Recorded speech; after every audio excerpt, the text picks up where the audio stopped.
Et je sais pas vous, mais moi, depuis quelques jours, je suis devenue complètement parano. C'est simple, j'ose plus rien toucher, même d'aller chercher mon courrier, c'est devenu l'angoisse, sans vous parler de l'ascenseur derrière avec tous ces boutons. En fait, tout a commencé quand j'ai reçu ce message. Oui, vous savez, celui qui explique combien de temps le virus survit dans les différentes surfaces. Alors, c'est vrai ou pas cette histoire de surface? Mais on va vérifier.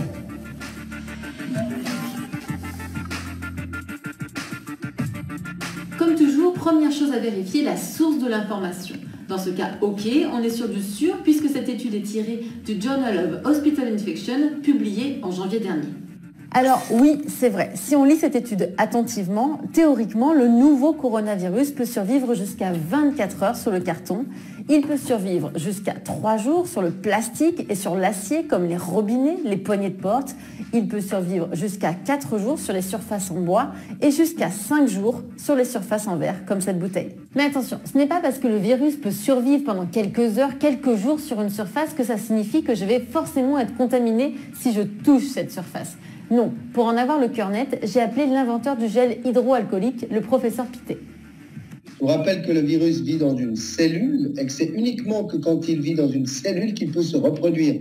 Donc un virus ou un matériel viral dans un environnement, ça n'a aucune signification clinique pour nous. Ça veut dire par exemple que si ce virus-là est dans un petit peu de crachat ou dans un petit peu d'eau, là par contre, ça peut être dangereux. Si le virus est dans un milieu qui lui permet de continuer à survivre, voire même à se reproduire dans une cellule, là on pourrait avoir des quantités de virus qui sont significatives. Mais évidemment, si quelqu'un a craché sur une table, en général, qu'est-ce qu'on fait? Eh bien, on nettoie la table. Et en nettoyant la table, on nettoie le virus. En fait, il y a deux choses qu'il faut retenir. La première, c'est que ma peau fait barrière. Ce n'est pas parce que ma main va toucher le virus que je vais être directement contaminée. Non, il faut ensuite que ma main touche une de mes muqueuses comme la bouche, le nez ou les yeux, et là, je risque l'infection. La deuxième des choses à retenir, c'est que ces études sur les surfaces ont été réalisées dans des laboratoires, dans des conditions extrêmement différentes de ce que je vis et ce que vous vivez au quotidien.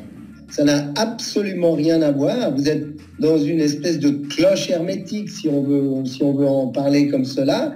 Et au fond, la mesure de ce qui est mesuré, par exemple, dans l'air, immédiatement après l'émission de ces particules qui contiennent le virus, n'a absolument rien à voir avec la réalité. Mais rien du tout. Dernier point et pas des moindres, on a pu lire et entendre partout que le virus survivait jusqu'à 3 jours dans l'air. Ceci est totalement faux. Pourtant, même sur nos ondes, voici ce qu'on a pu entendre. Ça passe pas par l'air, par exemple, si on ouvre les fenêtres. Bien sûr, ça peut passer par l'air. Et une étude montre même que, par exemple, c'est du brouillard.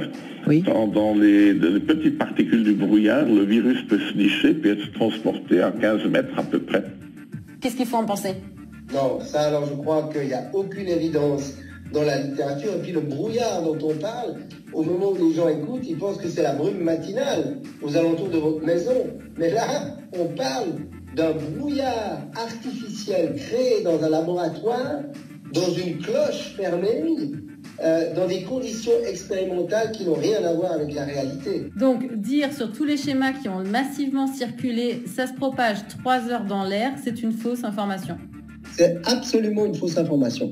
En fait, s'il y a une chose à retenir, c'est que professeur, scientifique, revue médicale, les fausses informations peuvent se cacher partout. Je pense qu'il faut éviter justement de véhiculer ces messages qui, évidemment, peuvent faire peur. L'équipe du professeur Pittet a d'ailleurs décidé de rédiger un contre-article sur cette question des surfaces et des virus. Allez, moi, je vous laisse, je vais vite me laver les mains. À très vite pour un prochain check-up.